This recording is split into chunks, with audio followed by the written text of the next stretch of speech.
ಏನೋ ದತ್ತ ಇದು? ನಿನಗೆ ಮನೆ ಬಿಟ್ಟು ಹೊರಗೆ ಹೋಗು ಅಂತ ಹೇಳಿದ್ವೇನೋ? ಹಾಗಂತ ಡೈರೆಕ್ಟಾಗಿ ಹೇಳಲಿಲ್ಲ ಅತ್ತೆ. ಆದರೆ ಈ ಮನೇಲಿ ಅಡುಗೆ ಮಾಡ್ಕೋಬಾರ್ದು ಅಂತ ಹೇಳಿದ್ರಲ್ಲ. ದತ್ತ, ನೀನೇನಾದರೂ ಈ ಮನೆ ಬಿಟ್ಟು ಹೋಗ್ಬೇಕು ಅಂತ ಹೇಳಿದ್ರೆ ನನ್ನ ಹೆಣ ದಾಟ್ಕೊಂಡು ಹೋಗ್ಬೇಕಾಗತ್ತೆ.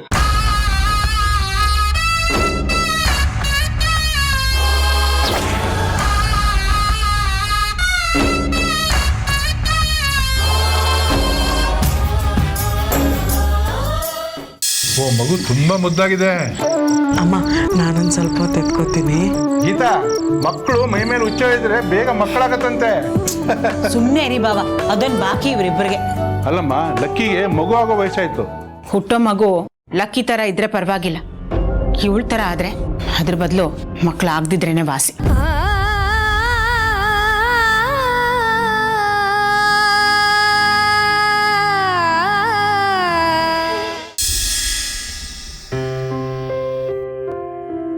ಏನು ಹಾಗೆ ನೋಡ್ತಿದ್ದೀರಾ ಲಕ್ಕಿ ಅವರೇ? ನಿನಗೆ ಮಕ್ಕಳಂದ್ರೆ ಅಷ್ಟಿಷ್ಟನಾ? ಸಾರಿ, ಎಲ್ಲ ಹೆಣ್ಮಕ್ಳಿಗೂ ಮದುವೆ ಆದಮೇಲೆ ಒಂದು ಮಗು ಬೇಕು ಅಂತ ಆಸೆ ಇರುತ್ತೆ. ಆ ಮಗುನ ಚೆನ್ನಾಗಿ ಬೆಳೆಸ್ಬೇಕು ಅಂತ ಆಸೆ ಇರುತ್ತೆ. ಆದರೆ ನಾನು ನಿನಗೆ ಇನ್ನೂ ಗಂಡನೇ ಆಗಿಲ್ಲ. ಮದುವೆ ಆಗಿ ಇಷ್ಟು ದಿನ ಆದಮೇಲೆ ನೀನು ಫ್ರೆಂಡ್ ಅಂತ ಒಪ್ಕೊಳ್ಳೋ ಹಾಗಾಗಿದೆ.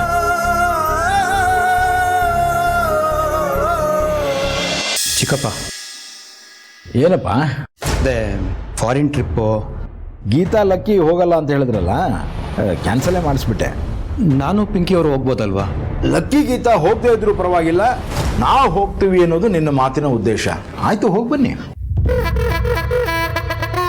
ಅಪ್ಪ, ಮನ್ಸು ಬದಲಾಯಿಸಿದ್ದೀನಿ. ನಾನು ಗೀತಾ ಫಾರಿನ್ ಟ್ರಿಪ್ ಹೋಗಿ ಬರ್ತೀವಿ.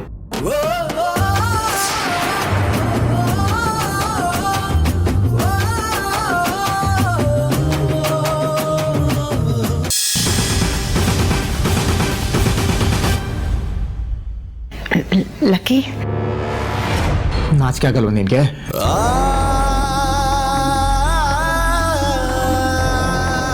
ಏನು ಎಕ್ಸ್ಪ್ಲನೇಷನ್ ಕೊಡ್ತೀರಾ? ನಾಚಿಕೆ ಆಗಲ್ವ ನಿಮಗೆ? ಜವಾಬ್ದಾರಿ ಇದೆಯಾ? ಇಷ್ಟೆಲ್ಲ ಆದ್ಮೇಲೆ ನಾನು ಕಬಡ್ಡಿ ಆಡಕ್ಕಾಗುತ್ತಾ? ಜನ ನಗ್ತಾರೆ, ಸಂಪಿಗೆ ದಿಬ್ಬದ ಮನೆಯಲ್ಲಿ ಇನ್ನೊಬ್ಬ ಚಾಂಪಿಯನ್ ಹುಟ್ಟಿದಾನೆ ಅಂತ.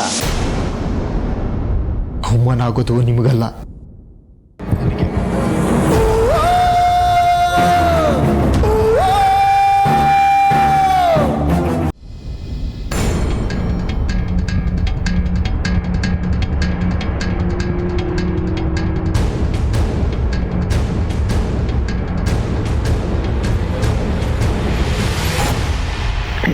ಲಕ್ಕಿ, ನಾಚಿಕೆ ಆಗಲ್ವ ನಿನಗೆ?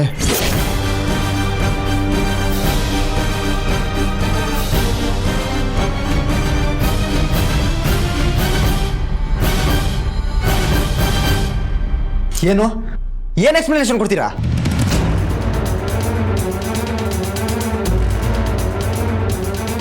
ನಾಚಿಕೆ ಆಗಲ್ವ ನಿಮಗೆ? ಜವಾಬ್ದಾರಿ ಇದೆಯಾ?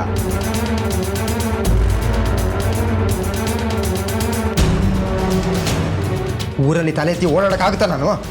ನೀವೀಗ ಮಾಡ್ತೀರಾ ಅಂತ ನಾನು ಅನ್ಕೊಂಡಿರ್ಲಿಲ್ಲ. ಮುಚ್ಚ ಬಾಯ್, ಎಲ್ಲದಕ್ಕೂ ಯಜಮಾನಿಕೆ ವಹಿಸ್ಕೊಂಡು ಬರಬೇಡ.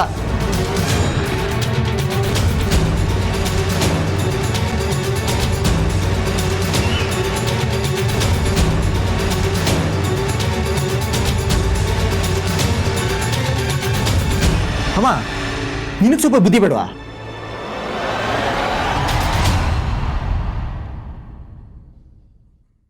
ಲಕ್ಕಿ,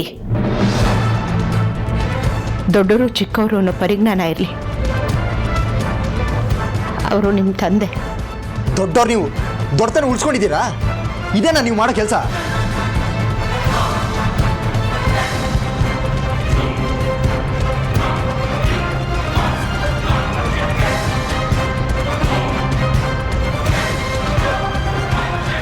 ನಿಮಗೆ ಒಳ್ಳೆ ಮರ್ಯಾದೆ ಕೊಡ್ತೀನಿ. ಊರಲ್ಲಿ ಯಾರು ಏನೇ ಹೇಳಿದ್ರು ತಲೆ ಬಗ್ಗಿಸ್ಕೊಂಡು ಓಡಾಡ್ತೀನಿ.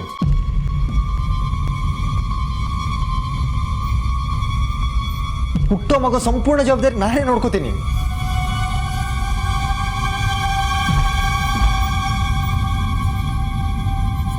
ಅದಾದ್ಮೇಲೆ ಇನ್ನೊಂದು 2 ಮಕ್ಳಿಗೆ ಪ್ಲಾನ್ ಮಾಡಿ ಅವ್ರನ್ನ ನಾನೇ ನೋಡ್ಕೋತೀನಿ.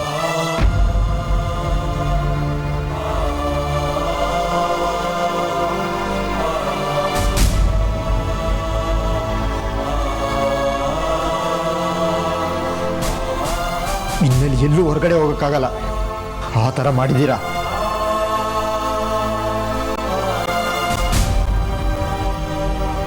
ಇಷ್ಟೆಲ್ಲ ಆದ್ಮೇಲೆ ನಾನು ಕಬಡ್ಡಿ ಆಡೋಕ್ಕಾಗುತ್ತಾ?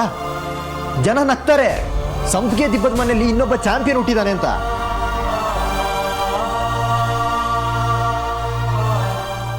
ನೋಡು, ಇದರಲ್ಲಿ ತರಕಾರಿ ಹಣ್ಣು ಎಲ್ಲ ತಂದಿದ್ದೀನಿ. ಸುಮತಿ ಊಟನೇ ಮಾಡ್ತಿಲ್ಲಮ್ಮ, ಸ್ವಲ್ಪ ಹಣ್ಣಾದರೂ ತಿನ್ನಲಿ ಅಲ್ವಾ? ಕೇಸರಿ ಹಾಲಲ್ಲಿ ಹಾಕ್ಬಿಡ್ಸು. ಲಕ್ಕಿ ಹುಟ್ಟೋ ಸಮಯದಲ್ಲೂ ಕೂಡ ನಾನು ಸುಮತಿನ ಸರಿಯಾಗಿ ನೋಡ್ಕೊಳಕ್ಕಾಗಲಿಲ್ಲ. ಆದರೆ ಈ ಸಲ ತಪ್ಪು ಮಾಡೋಲ್ಲ. ಇನ್ನೇನು ಮಾಡ್ತೀರಾ?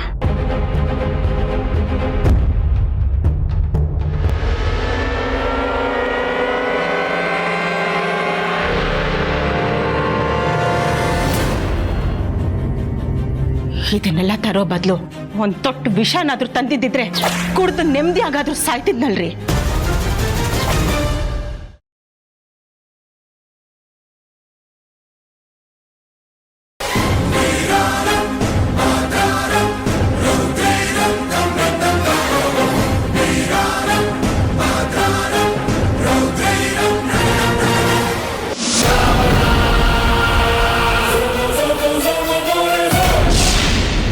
ಮನೆಯೆಲ್ಲ ನೀಲಿ ಬಣ್ಣಕ್ಕೆ ತಿರುಗಿದೆ ಅಂದ್ರೆ ನಮ್ಮ ಮನೆಯಲ್ಲಿರೋದು ಹಾವುಗಳೇ. ಅಮೃತ, ನೀನು ಹೀಗೆ ಹಿಂಸೆ ಪಡ್ತಾ ಇರೋದನ್ನ ನೋಡ್ತಾ ಇದ್ರೆ ಹೇಳ್ಕೊಳ್ಳೋದಕ್ಕಾಗದೇ ಇರೋಷ್ಟು ಸಂತೋಷ ಆಗ್ತಾ ಇದೆ. ಇನ್ನು ಸ್ವಲ್ಪ ಹೊತ್ತಲ್ಲೇ ನೀನು ಪ್ರಜ್ಞೆ ತಪ್ತೀಯ. ಆಮೇಲೆ ಅವ್ರು ಬಂದು ಆ ಗರುಡ ದೇವರಿಗೆ ನಿನ್ನ ಬಲಿ ಕೊಡ್ತಾರೆ.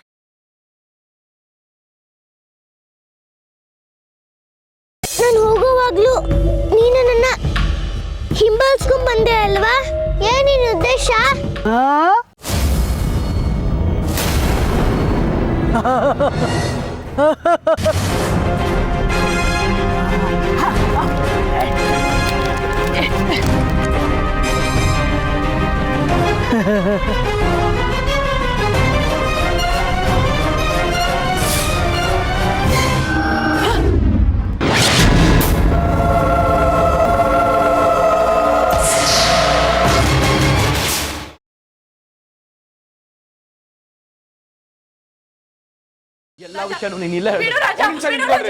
ಕಣ್ಣು ಕಾಣಿಸಲ್ಲ ಅಂತ ಗೊತ್ತಿದ್ರು ಅವಳನ್ನ ಹೀಗೆ ದರ ಹೇಳ್ಕೊಂಡ್ ಬಂದಿದ್ದೀರಲ್ಲ. ಇವಳಿಗೆ ಕಣ್ಣು ಕಾಣಿಸಲ್ವಾ? ನಮ್ಮ ತಾಳ್ಮೆ ಮೀರಿದ್ರೆ ಇಲ್ಲಿ ನಡೆಯೋದೇ ಬೇರೆ. ಇವಳ ವಿಚಾರ ನಿಮ್ಗೆ ಇನ್ನೂ ಗೊತ್ತಿಲ್ಲ. ಅಂತ ವಿಚಾರ ಏನ್ರಿ ಇದೆ ಹೇಳಿ. ನೀವು ಮೊದಲನೇ ವಿಚಾರ ತಿಳ್ಕೊಬೇಕಾಗಿರೋದು ಇವಳಿಗೆ ಚೆನ್ನಾಗಿ ಕಣ್ಣು ಕಾಣಿಸುತ್ತೆ. ಇನ್ನೂ ನಂಬೋಕ್ಕಾಗ್ದಿರೋ ತುಂಬ ವಿಚಾರ ಇದೆ. ಮಾಯಂಗ್ ಈಗಾಗಲೇ ಮದುವೆ ಆಗಿದೆ. ಮುತ್ತು ಅವ್ರು ಹೊರಗಡೆ ಇದ್ದರೆ ಬೆಳ್ಳಿ ಮುತ್ತು ಮದುವೆ ಮಾಡಿಸ್ಬೇಕಾಗತ್ತೆ ಅನ್ನೋ ರೀಸನ್ ಇಟ್ಕೊಂಡೆ ಮುತ್ತು ಅವ್ರನ್ನ ಒಳಗಡೆ ಹಾಕ್ಸಿದ್ದಾರೆ.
ಸೀರಿಯಸ್ ಆಗಿ ಹೇಳ್ತೀವಿ ನೋಡು, ನೀನು ಫೋನ್ ಕೊಡ್ಸೋವರೆಗೂ ಜಾನಕಿ ಅವರು ನನ್ನ ಫೋನಾಗೆ ಓದ್ಕೊಳ್ಳಿ.